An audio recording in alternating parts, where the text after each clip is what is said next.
Kia ora. My name is Farouz Lysander and welcome to Awful Arcade Books.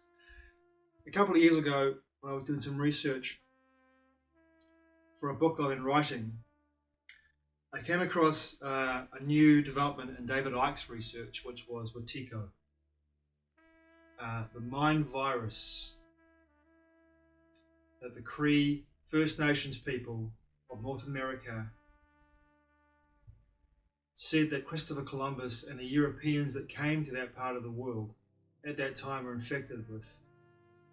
Says that the mind virus is a virus of fear and separation and selfishness.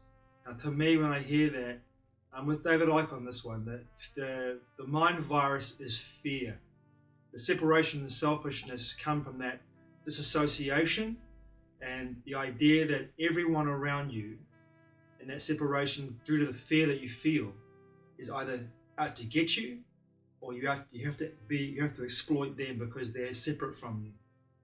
So there's a lack of connection to everything in that sense. And the mind virus makes the people that it infects. Narcissistic is probably a strong word to use and a strong attribute, but it might work for some people. But to me, when I see the mind virus at work, Wetiko at work, in people around me at this time of my life, and in the situation we find ourselves in globally, I see the fear. I see the fear, and I see people look at me as I'm a threat to them. Due to the nature of what we're experiencing globally, so I can't say on here, because if I say on here, my whole channel gets taken down.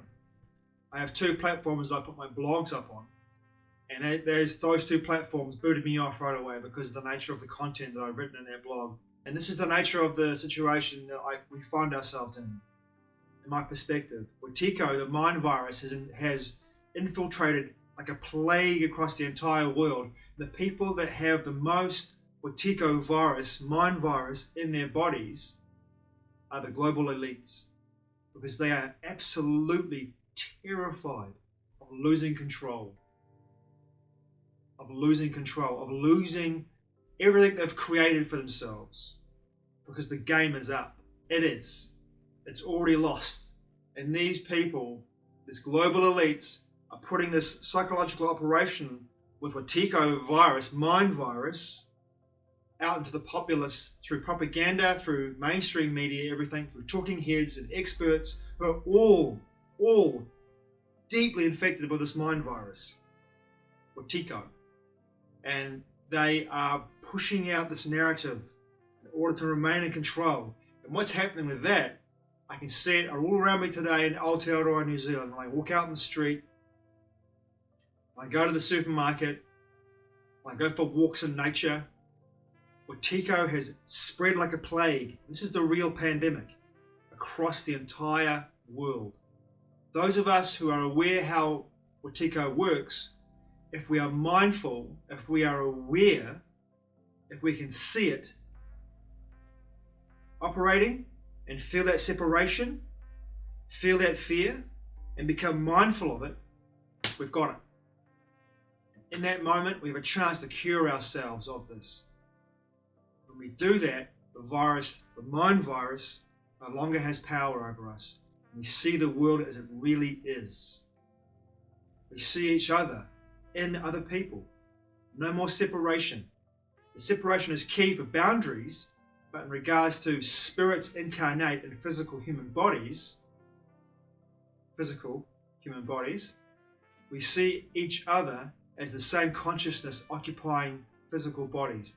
There's no separation. There's no fear of death, because we know that life is forever. It's eternal. These vehicles that we use are temporary. So the Wetiko virus, mind virus, has to create the separation between us and them. Has to get us into a place of fear. And that fear, we become selfish, narcissistic, and protective.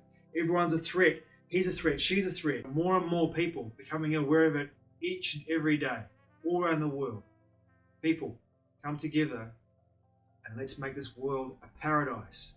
Because the next 2 or 3 years, it's going to get bumpy and crazy. But Wetiko is not going to win. Wetiko is already lost. We've won. Thanks for watching. I truly appreciate it. Mā te wā. I'll see you again soon.